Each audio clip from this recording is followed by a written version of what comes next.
해방은 우리 힘으로 이루어진 건 아니고 연합군의 승리로 이루어진 거고, 대한민국 건국 1948년 8월 15일은 우리 힘으로 만든 거니까 이게 훨씬 더 의미 있는 건데 그걸 지워버렸어요. 쉽게 말하면 대한민국 생리를 지웠습니다. 대한민국의 성을 가려고 하는 자입니다.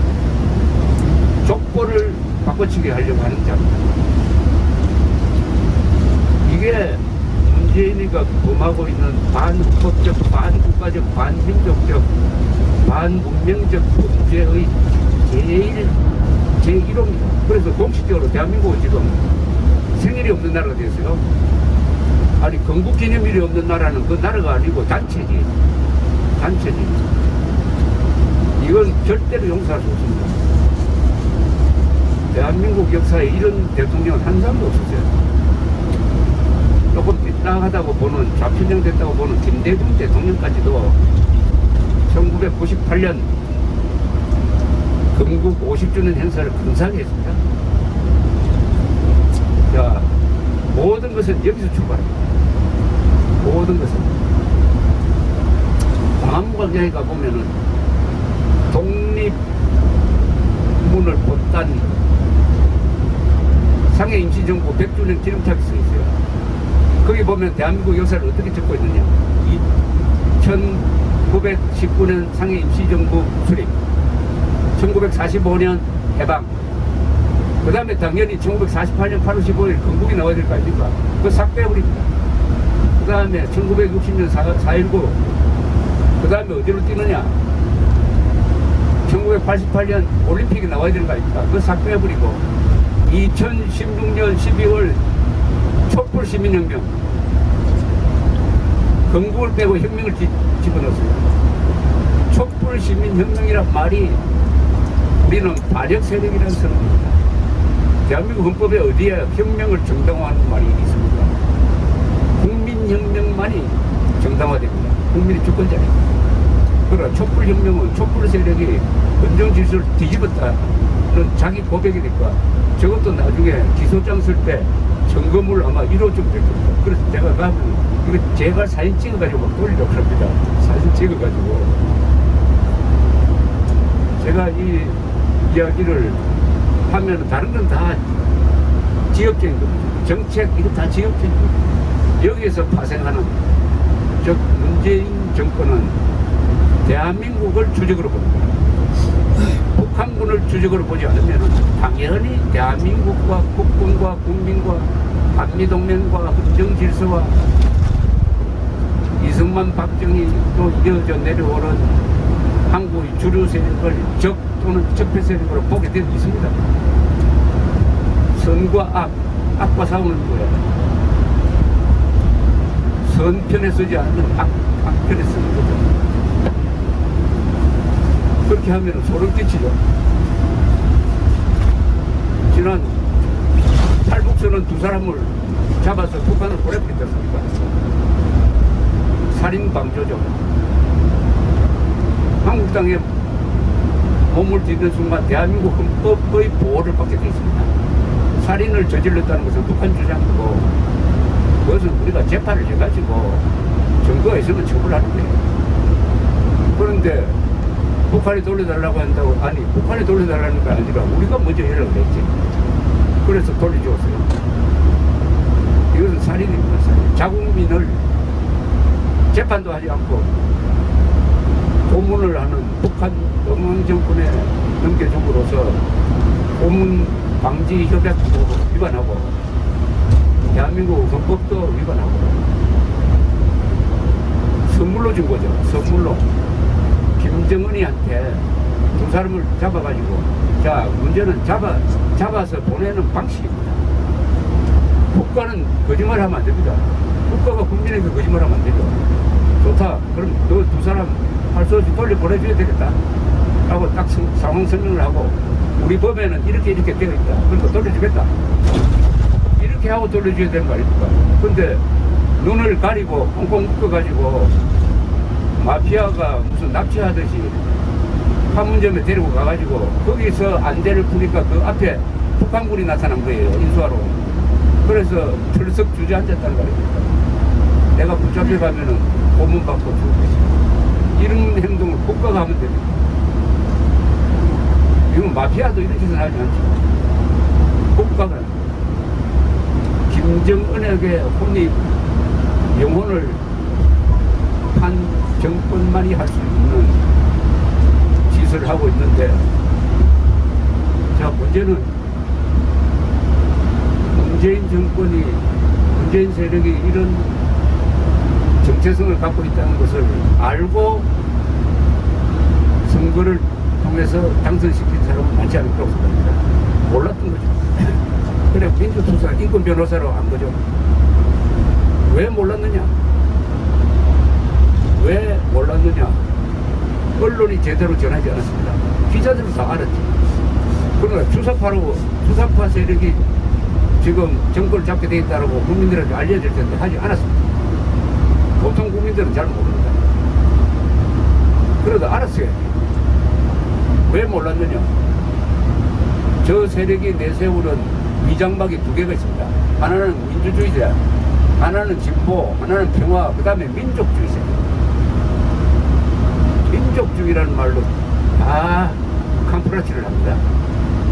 민족이란 말로 김일성도 동족이다, 김정은도 동족이다. 그러니까 핵무기를 개발하면 뭐 우리 것 되니까 좋고, 북한에서 인권 탄압이 이루어져도 그거 우리가 나서서 굳이 뭐 따질 필요가 있느냐, 동족이다, 이겁니다.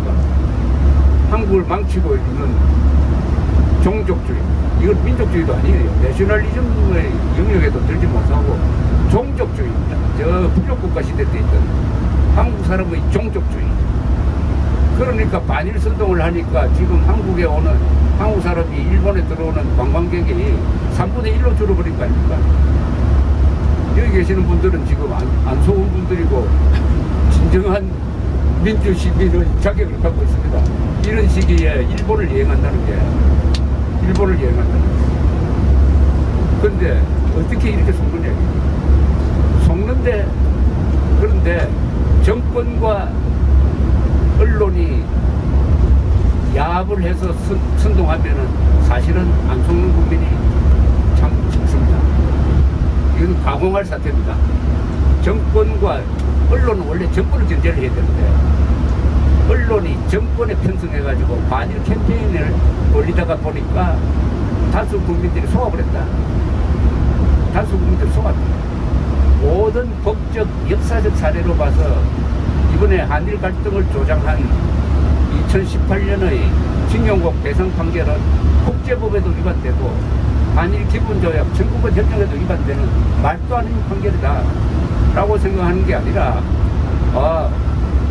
정말 애국적인 판결을 했다고 박수를 치면서 지금 대한민국이 자해의 길을 가고 있고, 이렇게 해도 문재인 지지율이 5%가 돼야 마땅한데 48%가 되는데, 그 브레이크다운을 해보면은 지역적으로는 호남이 한 70%, 김대중 지지 정도 됩니다. 그 다음에 직업별로는 화이트 칼라가 전 국민의 30%, 화이트 칼라가 한 60%의 지지를 보내고 있습니다. 호남과 화이트 칼라가 축입니다. 그리고 지지 이유가 두 가지입니다. 첫째, 외교를 잘한다는 겁니다. 두 번째, 북한 문제를 잘 관리한다는 겁니다. 이런 국민이 과연 민주주의를 할 수 있느냐를 논하기 전에 자유를 지킬 수가 있느냐, 대한민국을 지킬 수가 있느냐 하는 근원적인, 철학적인, 사상적인, 실존적인 문제에 봉착한 게 오늘의 대한민국. 이승만 대통령이 1948년 8월 15일 대한민국 건국기념연설에서 첫 문장이 이렇습니다. 우리는 민주주의를 지켜야 합니다. 때로는 민주주의가 문제를 해결하는데 더디지만은, 그러나 우리는 종국에 가서는 선이 악을 이긴다고 믿고 민주주의를 밀고 나가는 수밖에 없습니다. 저는 그걸 믿습니다. 이 문제를 어떻게 해결하느냐? 딱 내전적 구도입니다. 한국은 총만 들지 않았지 지금 좌우 대결에서 쓰는 용어라든지 이런 걸 보면은 다 피냄새가 나는 용어를 쓰고 있습니다. 피냄새가 나는. 문재인 정권이 적폐라고 했잖아요. 그 적폐라는 대상이 제도가 아닙니다. 사람입니다. 어떤 일단의 사람을 향해서 적폐라고 규정한다는 것은 쓰레기로 규정하는 겁니다. 인간 쓰레기. 인간 쓰레기는 치워버리자. 그럼 어떻게 되죠? 그러니까 이쪽에서도 문재인 탄핵 가야 뭐 욕설까지 나오고 하는데 다행히 한국은 총기 소지가 허용되지 않고 아직 국군이 존재하고 있습니다. 국군이 아직 분열되지 않고 있습니다. 국군이 분열돼 버리면 내전으로 갑니다. 군대가 분열합니다. 군대가 김일성파와 대한민국파로 분열되면 내전으로 들어갑니다. 시리아 내전. 내전이 가장 위험하죠. 가장 많이 죽죠. 가장 비참하죠. 우리는 내전적 구도를 가지고 있으나 아직은 제도가 있습니다. 사법제도가 있습니다. 또 이렇게 용감한 검찰이 있습니다. 그리고 기업이 있습니다. 무엇보다도 한미동맹이 있어요. 또 국제관계 속에서 한국이 존재합니다. 이게 문명이죠. 이런 문명 속에 한국이 있으니까 문재인이가 원하는 대로 되지 않고 있습니다. 문재인은 또 인기가 있습니다. 대한민국도 인기가 없고 국민도 인기가 없어요. 또 국민 여론은 바뀝니다.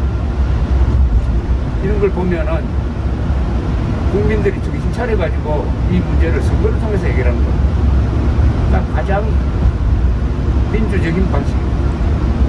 과연 이 문제를 한국 국민들이 대우각성해가지고 반성하고 정신 차리고 해서 선거를 통해서 우리 민주주의의 가장 큰 장점은 민주주의는 실수를 견딘다고 합니다.